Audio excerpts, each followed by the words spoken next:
So I hope you can hear me, everyone. Hello and very warm welcome to everyone participating in our webinar today. So this is our third webinar this year in 2023. The topic is ownCloud as a data platform for your application with our beloved CTO Klaus Freitag. And some points for the housekeeping before we start with the presentation. So you can see a chat panel on the right side of the control panel, or at the bottom of the control panel. So if you have any questions, you can write them there down. I will read this to class at the end of the presentation, so we can reply to every of the questions we get there. And additional information. So after the webinar, you get the recording and the slides with the email, with a follow-up email, and so everyone has a chance to see it again. So then I will hand over to Klaus and hope you all enjoy. Yeah, thank you very much, Volkan, and thanks everybody for joining us here today for the webinar, where we talk a bit about technical agenda items here, about integrations into ownCloud or with the ownCloud. And here you see a little agenda. Basically, the biggest part will be about the APIs that ownCloud is offering that you can use to integrate your application with ownCloud. Before we start into the really API related stuff, here's a little hint. If you want to try ownCloud Infinite Scale, I prepared a little script for you that can download and start an OSIS instance on every Linux or macOS or Windows WSL instance. It starts an OSIS with this plain command on localhost with a couple of demonstration users where you can play around with. If you want to work with APIs, I would recommend the HTTP client HTTP or however it's pronounced. It's an open source and cross-platform client that allows to send HTTP requests and is really simple and user-friendly other than curl. So if you want to try what we talk about here, here are the tools you can use. So why would we integrate with ownCloud? I think nobody wants to reinvent the wheel, and I am putting myself into the shoes of somebody who works on an application and needs some way of storing data for the specific application. That doesn't have to do anything with ownCloud in the first place, but ownCloud adds a lot for you if you integrate your application with ownCloud and use ownCloud basically for the data management. So what's in there? ownCloud offers a lot of ways to access the files that your application might save. It comes with certain clients. It comes with the ability to share data across the internet. No, your application wouldn't have to care about how to organize all these accesses from different platforms.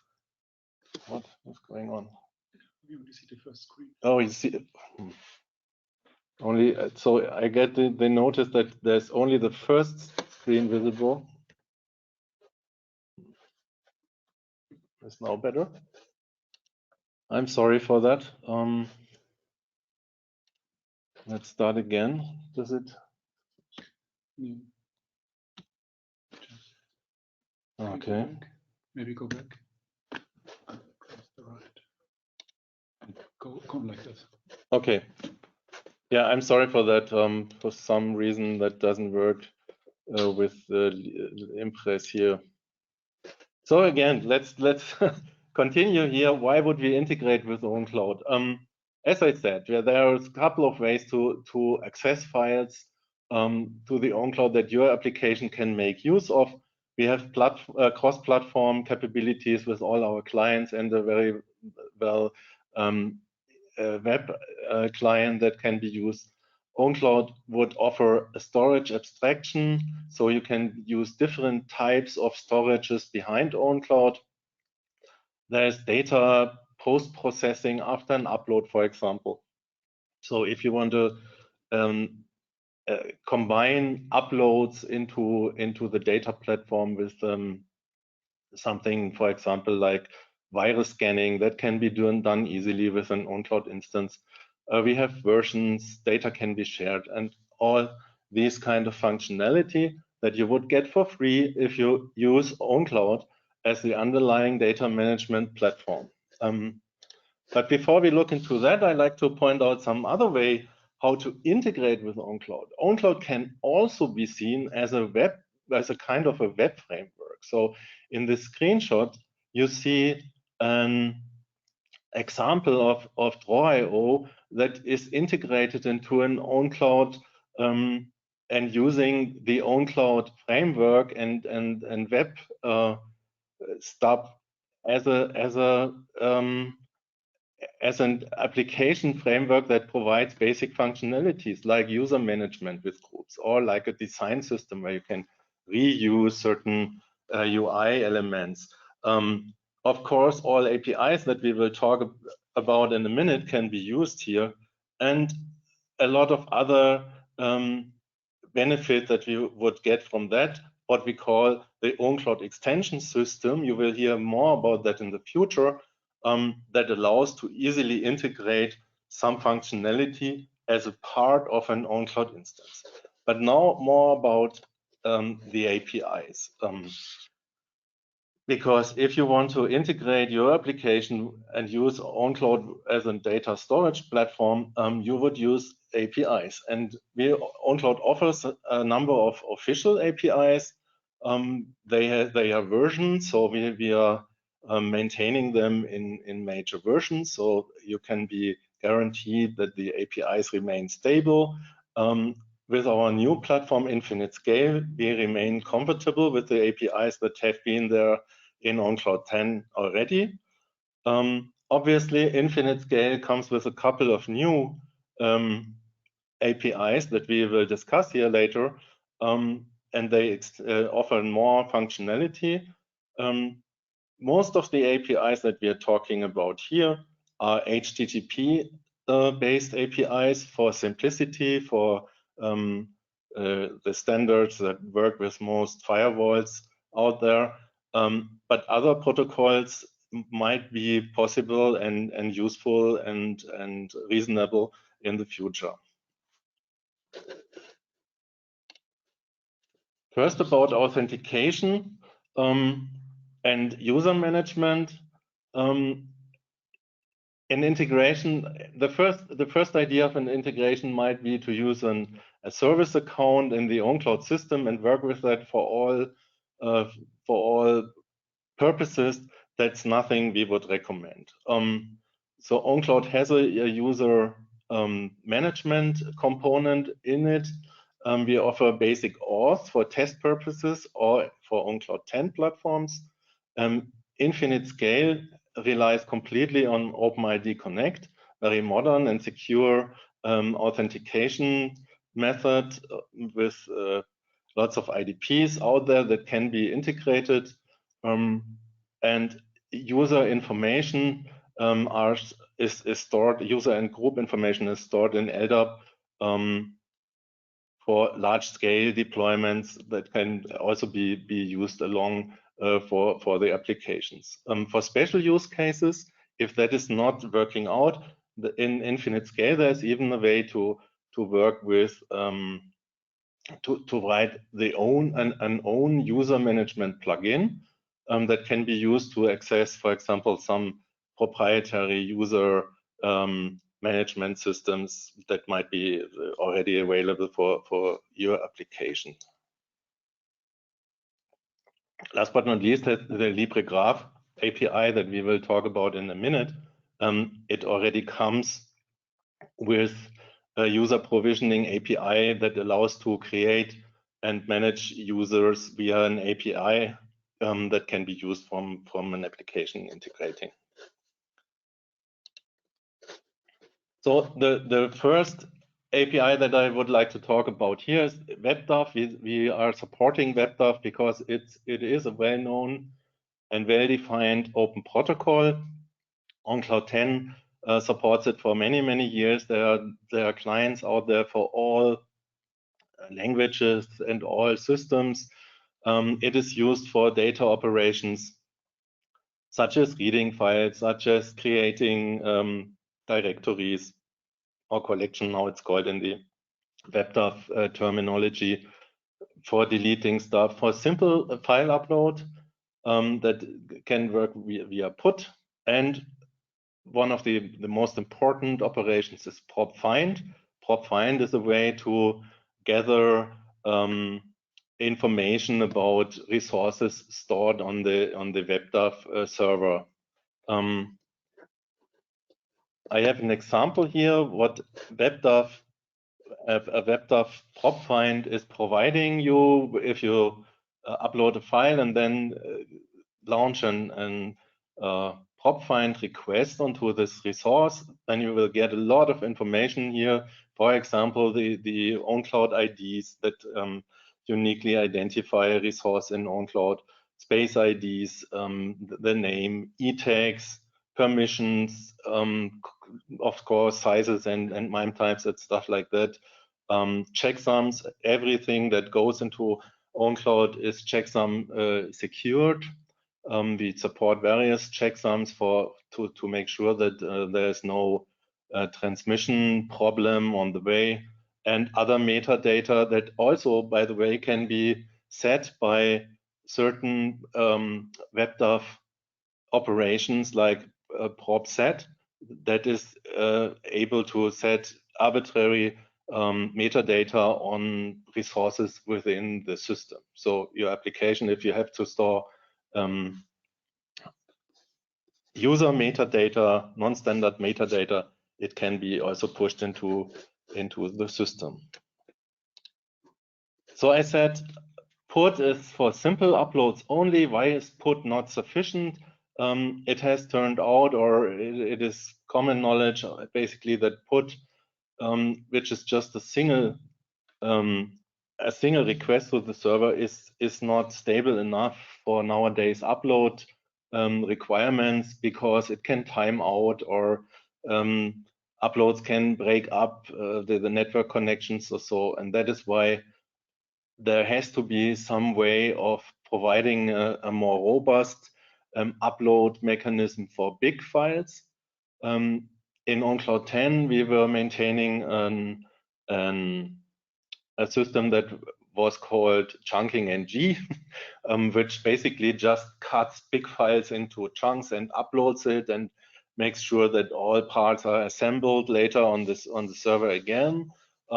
Everything again is secured by checksums and resumable. So, which means if you upload 2 GB of a file into the system and stop it because you need to go home and close your laptop, later the upload will be resumed. All that is not possible with standard put, of course. So nowadays in ownCloud Infinite Scale, we use a system that is called TUS, or a protocol that is called TUS. It's also based on HTTP. It is basically follows the same principles. It chunks the big file in certain pieces and makes sure to upload them all in a secure way and assembles them on the server back. This is a standard that is developed openly on the internet. Many vendors are using it already, and there's a huge variety of different clients like JavaScript and for all major programming languages that can integrate with this and have a very secure and robust way to upload files to the system.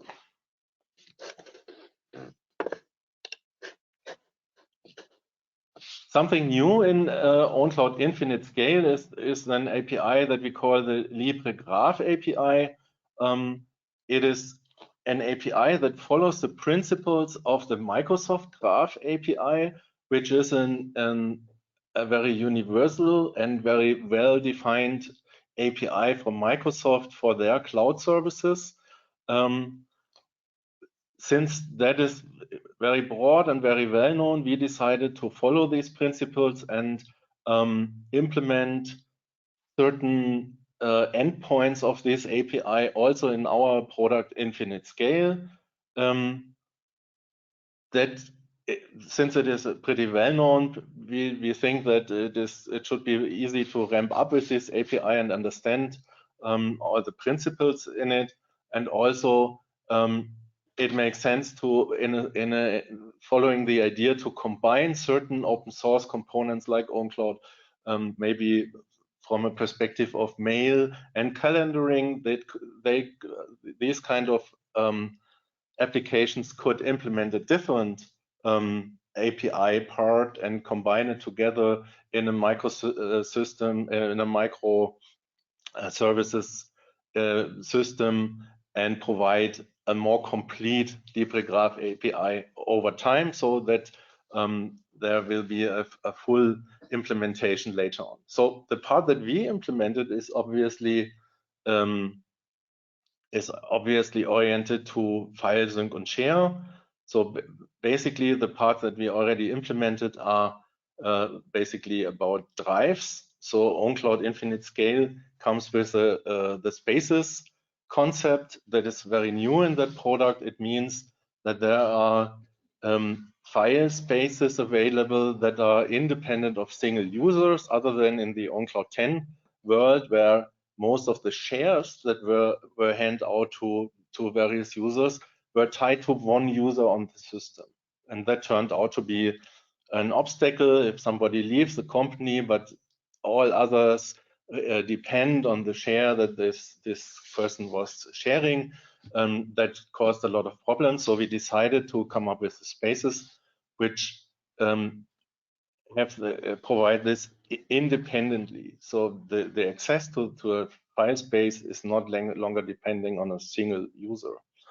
And to manage the amount of spaces that a certain user can access, we provide this LibreGraph API, so you can query the amount and the information of spaces that a single user on ownCloud can access. Obviously, spaces can be created, and the properties of a space can be changed with describing images and describing text. We have the management of text and metadata shifted to the LibreGraph API for the reason that we want to have a better indexing and search capabilities about that. User provisioning happens in LibreGraph, and role assignments to certain users, and some more specialized functionality that is, for example, for school and education domain interesting. As I mentioned before, the inspiring API was designed by Microsoft. There's a lot of documentation out there. I put some links here to the Microsoft developer documentation, and also to our development site and the LibreGraph website. Obviously, we are very interested in taking up the discussion with other vendors who would be willing and able and interested to implement other parts of this API, so that we come up with a general graph API as we move on in the future from the perspective of open source tools out there. Last but not least, there's the Open Collaboration Services, OCS. That is an API that is already there for many years. It was already there in ownCloud 10 times. It provides the ability to create and manage shares. That is as well private as well as public shares. A private share is a share between users on the same system. So on one ownCloud, one user A can share data with user B. So this can be managed through this API, but you can also create public links that can be accessed by people who do not have an account on the ownCloud. And also these links can be created, managed in the sense of setting a password or a time span where this link is valid. All that is possible through this API. Very useful if you want to, for example, from your application, upload a file into the ownCloud and generate a public link that can be sent out, for example, through any way to your users of your application, containing a link that everybody can access the data that you stored in the cloud, for example. Yeah, that was my quick and overview over all the APIs that ownCloud provides with the ownCloud 10 platform, as well as there's ownCloud Infinite Scale. I hope it was useful for you so far, and I think now we would have some time for discussion, or I hope I will be able to answer questions that might come up. Thank you very much. So thank you, Klaas. Thank you for a very detailed information about ownCloud as a data platform.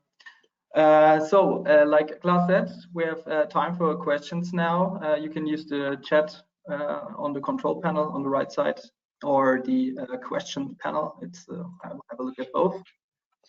So we have a hand sign from Tonino Gambotti, I think. So I don't know if there was intention to speak up or as well write in the question. I will give you a chance to write a question in the question panel. So if there was one, I will read it to Klaas and he will try to answer it. And there was another question from Milin Patil. Yeah, if the presentation will be available afterwards, sure, you will get a follow-up email in the next week where you have a link to the presentation itself and also the recorded webinar. And yeah, so let's wait a minute if there are any questions coming up.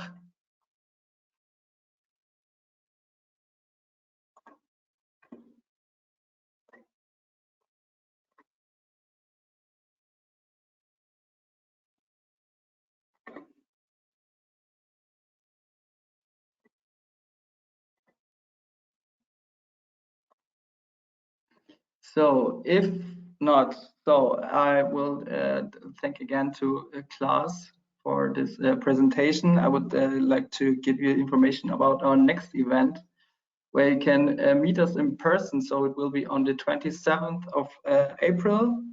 It will be called the Bechtle IT Forum, North Rhine-Westphalia 2023, which will take place in Wuppertal.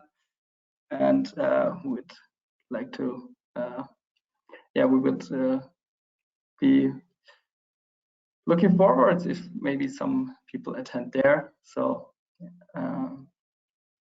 so closing the presentation, closing the webinar now, I would like to thank you everyone again and have a nice day. Thank you. Bye-bye. Bye.